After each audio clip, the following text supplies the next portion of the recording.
Brock looked Purdy bad once again. The Niners looked bad once again. I got to ask you from the coach's perspective, JB. Wait, time out. Whoa. When is somebody coming in the chat to say I've been right about the fucking 49? I'm just trying to figure that out. I don't get it, dog. I'm trying to figure out.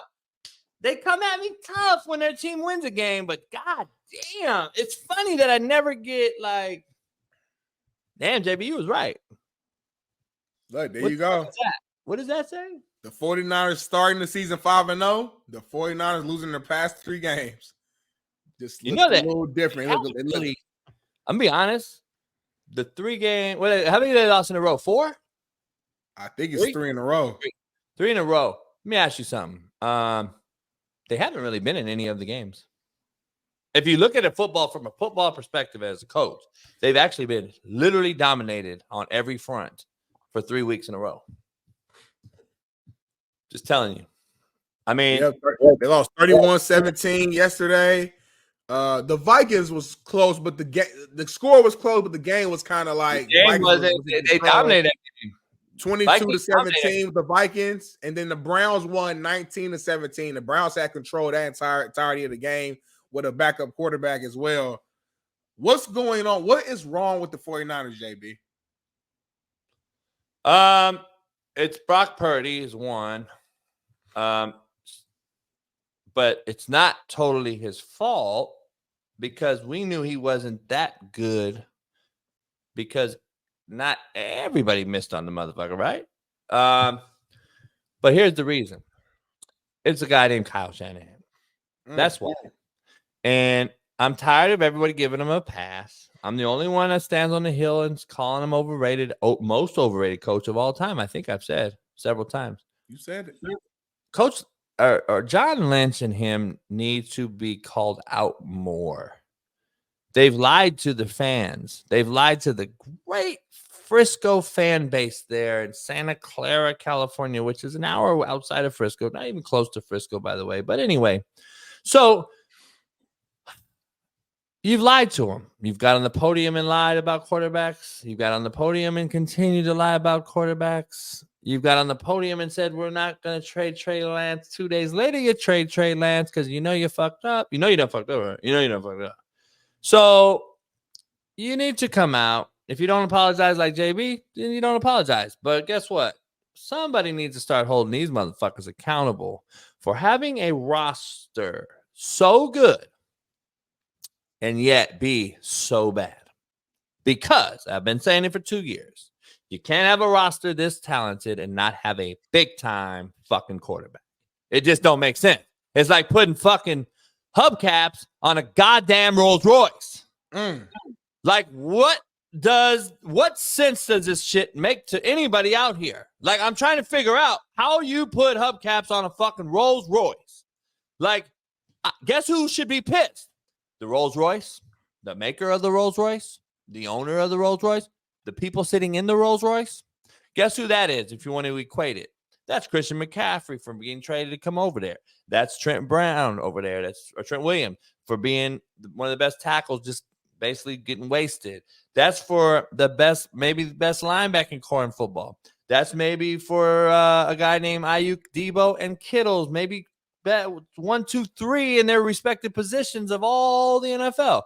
That's maybe for one of the best safeties in football right now, coming downhill and blowing people up. They should all be pissed off riding in a Rolls Royce with hubcaps. That's a bar. I'm just being honest. Hey, like, cut that off. Put a graphic with it. Cut that off. So why is nobody bringing it up? I don't get it, dog. I don't understand it. It is what it is. Kyle Shanahan's the most overrated coach in the history of football. I've been saying this shit. I don't understand why no one else wants to really come out and say it. You know why? Because the Niners start off 5-0 every fucking year. Like, that's why. Let's just keep it 100. They 5-0 every year, and then there's some fucking excuse everyone wants to make. Well, they win, JB. They win. No, they don't win. They don't win. They lose. At the end of the day, they haven't won. They haven't won a Super Bowl, Smitty, in 28 fucking years. Shanahan's 0-30. 0-30. 0-30. You saw that stat, right? He was 0-29 last week. I'm just trying to figure it out. Why can't you just say that you may be right, JB? Can't put hubcaps on a Rolls Royce. I like that. That's one of your best lines you've ever said of all time, right there. You tell me. You tell me the problem. Like everybody's hyped up on Purdy for all the time. I mean, tell me what you've been seeing from Brock Purdy without Debo, Trent, couple guys go down, and Purdy is pretty shitty. Yeah, Purdy's looking like Mr. Irrelevant. That's what he's looking like right now. He's looking like the draft pick in NFL, and I think he had us fooled for a while because of Kyle Shanahan's system and because people didn't have a playbook on him. But now you got pretty much a full season's worth of film on Brock Purdy, as well as him not having Debo, not having some of his best weapons. And right now, man, he's looking shook. He's looking. Sorry, I got everybody blowing me up. I didn't say 0-30 this year. Are you fucking guys this smart? Are you shitting me? They're 0-30 when he leads by, I believe, 5 or trails by 5 points, or is it 8 points? I don't know what it is, but he's 0-30. I think going into the fourth quarter, down 5 or down 8. Here's a new stat. We could try to find it up. We could try to find it. Smitty. Here's a new stat, Smitty. I think he's 0-36 when trailing by 8+ points in the fourth quarter. 0-36 by trailing by 8. 0-36. He's 0-30 trailing by 5.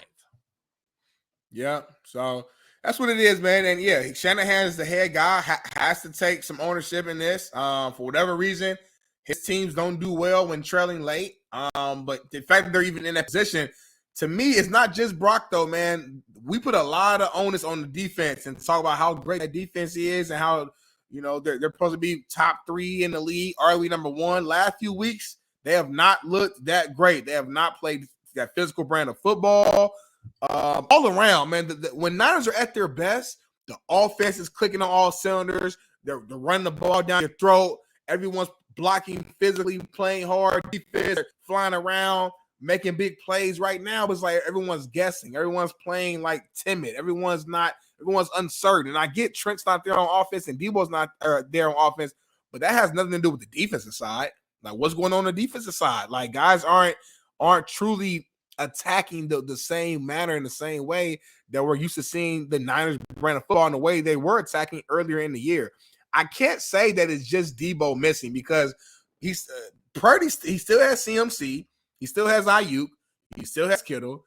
Like, he still has a ton of his weapons. You can't tell me that. Like, I know Debo's great, but he ain't that great to where you're playing this bad. Like, that one loss is that bad to you. So I think teams have figured out Brock Purdy and how Shanahan wants to utilize him. They figured out all of his weaknesses. They figured out his strengths, and they're using that against him. And they better figure something out. Is that something like I said when the book gets a little resume gets built, and then people start to see the guy, and then they're like, okay, now we know what he can and can't do. Is that something that I've been saying? Yep, you have been saying. But I will counter this. My only counter to this is this: it is middle of the season. It's a whole half left. And it might actually be a blessing in disguise that they're struggling right now and that they're, people think they have figured out the system and what the weaknesses are now, because now as a head coach, if Shanahan is as great as I think he is, he can now start putting together plans and plays into action that can counter what the struggles have been the last few weeks. And at the end of the day, nobody cares what you did in the middle of the season and what losing streak you went on in the middle of the season.